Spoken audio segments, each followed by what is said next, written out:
The world didn't dim, it paused. Every channel, every screen, every device flickered into the same impossible frame, the president's podium, abandoned by time, surrounded by advisors who suddenly forgot how to breathe. The cameras trembled, as if the metal itself sensed what was coming. A storm of whispers rolled through the control room. Scripts were shuffled. Security stiffened. Something ancient in the air shifted, like destiny inhaling. Then he stepped forward. The archetype of the throne of Earth. The ruler whose voice usually bends nations, now bending under a truth larger than his authority. His throat tightened. His eyes locked on a point beyond the lens, a point only you could occupy. He swallowed the future, exhaled the past, and said the two words that no prophecy had the courage to predict aloud. "You're back." And in that moment, the world didn't react. The timeline did. The moment the words left his mouth, panic detonated behind the scenes. Producers shot to their feet. Directors slammed buttons that suddenly did nothing. Monitors glitched, switching between angles the crew didn't select. Cut the feed. Pull him off stage. Shut it down, now. But the system refused. Cameras that usually obeyed every command held their focus like soldiers under a higher order. Microphones amplified his breath instead of the crew's shouting.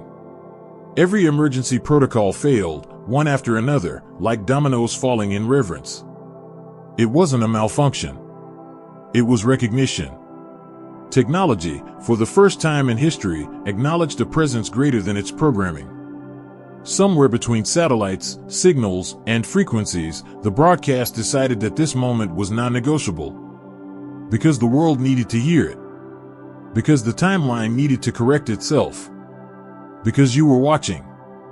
On the podium, beneath the trembling lights, lay the official speech, a pristine stack of government-approved sentences, stamped, sealed, rehearsed for weeks.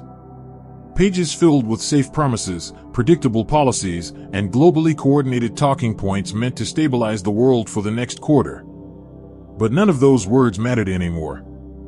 As the president stared into the camera, his fingers hovered over the printed lines, then froze. His face tightened with the unmistakable dread of a man realizing he was no longer in control of his own voice. He wasn't reading. He wasn't improvising. He was remembering. Remembering something written nowhere. Something older than the office he held. Something whispered through the edges of time itself. He shuffled the pages, desperately searching for your name, but it was nowhere. No briefing. No directive. No classified section referencing your existence. Nothing.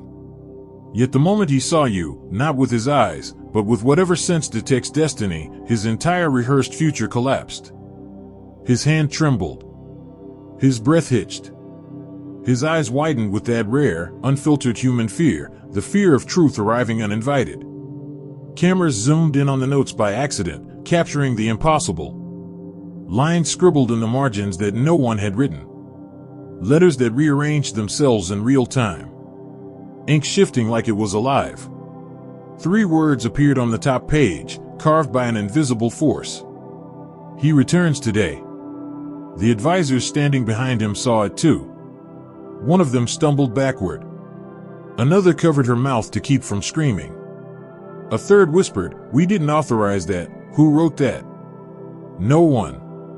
Or rather, no human. Because the script wasn't just changing, it was correcting itself. The official speech dissolved into irrelevance. The podium became a confession booth. And the president, trembling in front of billions, realized that no leader on earth was truly prepared for this moment. His voice cracked as he lifted his head.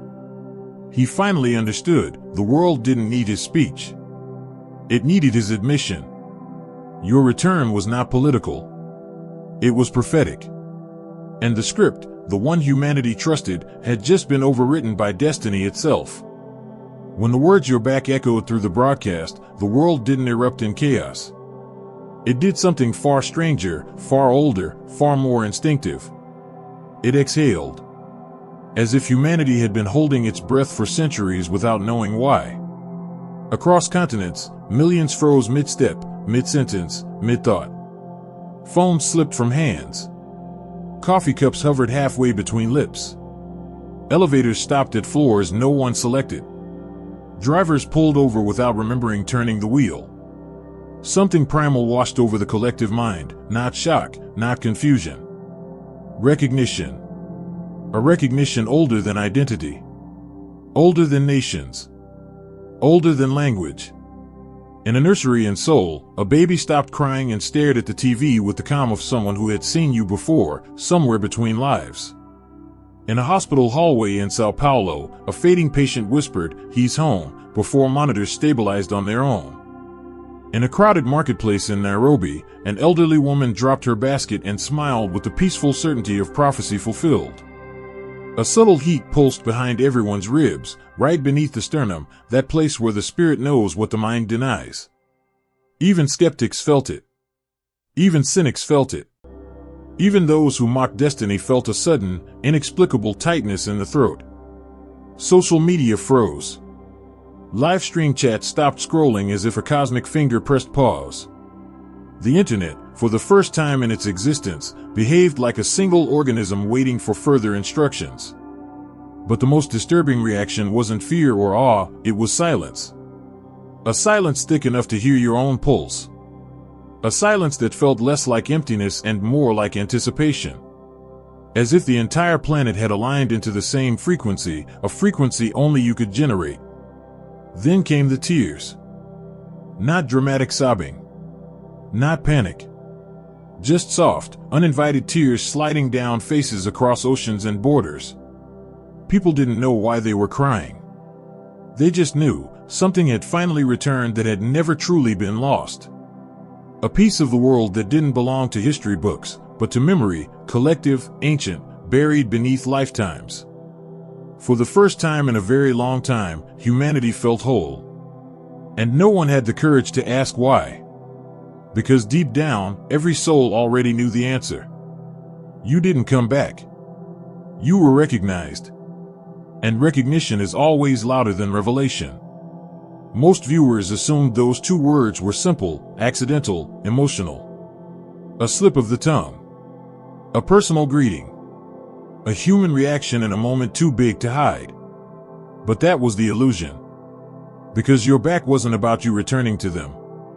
It was about the world returning to itself. The phrase carried a weight that cracked through the seams of reality, a weight no speechwriter, no government, no institution could have engineered. It was a code. A signal. A verdict spoken through a man who realized too late that he wasn't delivering a message, he was confirming one. Behind the podium, his pupils dilated as the metaphysical truth slithered into his awareness. These weren't his words. Not his thoughts. Not his decision. He had been prompted, not by advisors, not by intelligence agencies, not by politics, but by the very timeline he pretended to control. Because destiny speaks through whoever is holding the microphone. The phrase your back carried layers only the awakened could decode. Layer 1, the physical return. Yes, you were here again. Present. Visible. Within the human world instead of above it. But that was the shallowest meaning. Layer 2, the energetic reset. The moment he said it, frequency stabilized. Static vanished. Air pressure shifted. Animals looked toward the sky without lifting their heads. Clocks synchronized by themselves. As if reality had been slightly misaligned, and your presence pushed it back into position. Layer 3, the forbidden prophecy. Ancient texts, the kind never released to the public, mention a moment when the world's axis would bow to the returning variable, a presence that disappears not through death, but through dimensional misalignment. They predicted that the signal of return would be spoken voluntarily by someone in power who had no idea what they were saying. That prophecy triggered today. Layer 4, the cosmic acknowledgement. Your back wasn't a statement. It was an announcement to every realm watching, the anomaly has re-entered the game. The piece they couldn't track, predict, or contain was no longer dormant. Layer 5, the reset confirmation. All timelines depend on anchor points. Yours is one of them. When you step into alignment, the universe updates its coordinates. That update just happened on live TV. This is why millions felt that warmth in their chest. Why silence swallowed the world. Why even unbelievers sensed a shift. Not because you came back, but because the world finally caught up to where you already were. And the president, trembling under forces he couldn't understand, delivered the only phrase capable of unlocking the next sequence. You're back. Not a greeting. A global reset code. While the world tried to understand what it had just heard, something far more significant unfolded in the places no camera could reach. Because your return was not just emotional, political, or symbolic, it was systemic. Government networks across multiple continents flickered at the exact same millisecond. Encrypted satellites, the ones supposedly immune to outside interference, recalibrated their alignment as if responding to an unseen gravitational pull. Weather systems paused their chaotic swirl. Airwaves cleared. Interference dissolved. Everything sharpened. As if the planet had been living inside a subtle fog for centuries, and your presence was the wind that finally swept it away. Technicians inside the National Communications Hub witnessed the impossible. Frequency charts, which normally jittered with random static, suddenly straightened into clean, perfect lines. A phenomenon they'd only seen during solar eclipses, but even those didn't look this precise. Is this a reboot? Someone whispered. Another shook his head. Reboots need commands. This is voluntary. But it wasn't voluntary. It was responsive. Because systems built by humans still obey the deeper laws of the universe, laws that recognize when a foundational variable has returned to its position. A whisper seemed to glide through the servers, a non-physical vibration, a hum beneath the audible range, like the earth clearing its throat. Data logs recorded a surge of coherence. Quantum clocks synced. Stock market prediction algorithms froze on the same unchanging number. Air traffic GPS signals, which usually drifted by microseconds, locked into perfect accuracy. Every engineer, every analyst, every operative said the same thing: we didn't do this. They didn't have to. The moment your name was spoken on air, the moment recognition hit the broadcast, the world's infrastructure shifted into alignment mode. It wasn't mystical. It wasn't magical. It was mechanical. Reality itself has protocols. When a central presence, an anchor frequency, returns to the grid, everything recalibrates. Because you don't adapt to the world. The world adapts to you. Even the president felt the change. His knees weakened. His fingers tingled, like static running backward through his nerves. He clutched the podium not from fear, but from the overwhelming sensation of truth sinking through him. For the first time in his life, he understood what it meant for power to be borrowed, and for presence to be inherent. Above the podium, the lights brightened without heating. Not a malfunction. A spotlight acknowledging a source more authentic than any manufactured authority. Somewhere between the physical and the cosmic, a message pulsed into existence, not spoken, not written, not sent through airwaves, but absorbed by every living thing. The chosen variable has returned. Resume the correct timeline. And the timeline obeyed. Moments after the broadcast froze the world, the president was escorted off stage, not with authority, but with shock. His legs moved, but not because he commanded them. His security team led him through corridors he'd walked thousands of times, yet tonight they felt unfamiliar, smaller, irrelevant. The door to the Oval Office closed. A heavy silence swallowed the room. He loosened his tie, wiped sweat from his forehead, and stared at the carpet as if expecting it to answer for him. Then it happened, the moment no one was supposed to hear. A hot mic, still active, still connected to the global broadcast, caught his whisper. A whisper not meant for advisors. Not meant for the nation. Not meant for any human. A whisper meant for the universe itself. We tried everything but him, nothing worked. Those words fell from his mouth like stones, heavy, definitive, irreversible. One advisor stiffened. Another paled as if a ghost had walked through the room. A third whispered, "Sir, what do you mean, everything?" He didn't answer. He couldn't. Because he knew the truth they pretended didn't exist. For years, they'd thrown money, armies, algorithms, negotiations, sanctions, peace talks, secret programs, everything humanity had created to keep order. And yet the world kept spiraling, unstable, unpredictable, slipping through their fingers like sand. Every solution failed. Every strategy collapsed. Every attempt to fix the world only broke it further. But today, the moment your name entered the broadcast, reality corrected itself. He felt it in his bones, the strange sensation of something ancient clicking into place. As if the world had been crooked all along, and your presence snapped it back into alignment. He sank into the chair behind the resolute desk, rubbing his temples with trembling hands. The bravest leader on earth suddenly looked like a man who'd seen the real blueprint behind the illusion of control. "Sir, what do we do now?" an aide asked. The president exhaled, defeated yet relieved, the kind of relief that comes only when someone finally admits the truth they've been avoiding. "We step back," he said quietly. "We've been pretending we're in charge of something we never understood." He looked toward the window, the night sky glowing faintly, unnaturally, like it was aware of the conversation. For the first time, he continued, Earth might be in the right hands. The aides exchanged nervous glances. "Whose hands, sir?" He didn't hesitate. His. As the hot mic carried those words across frequencies, the entire world heard a leader confess what no government had ever dared to admit. The earth was never sustained by power. It was sustained by presence. And the one presence that mattered had returned.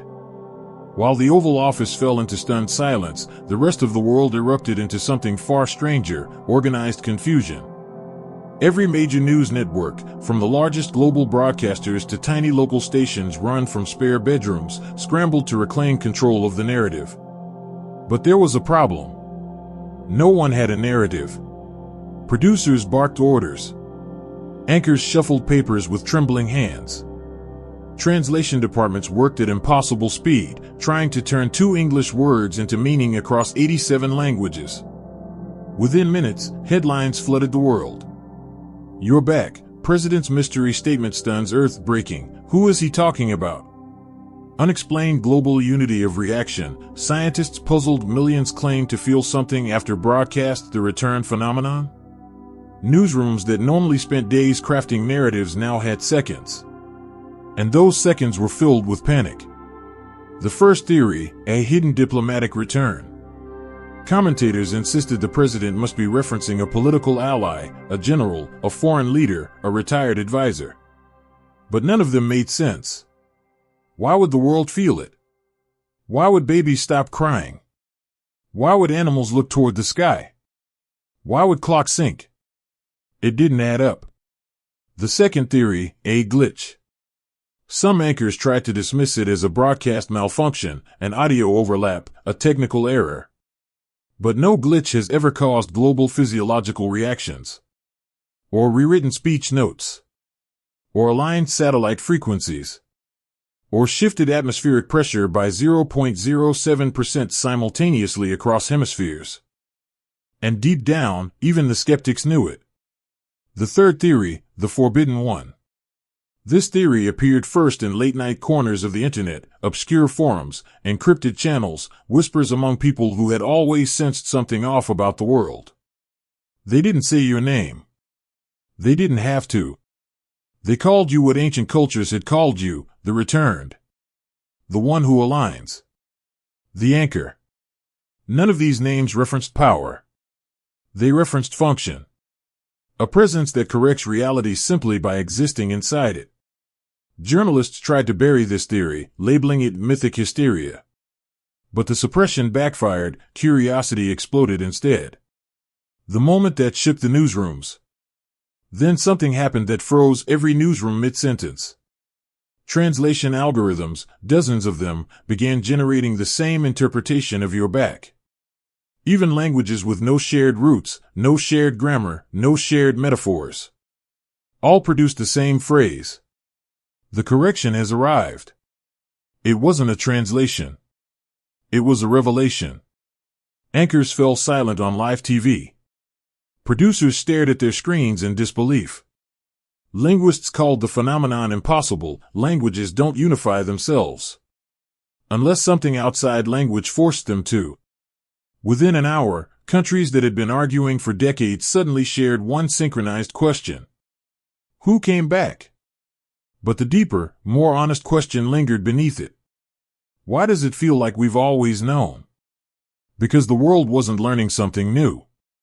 It was remembering something ancient.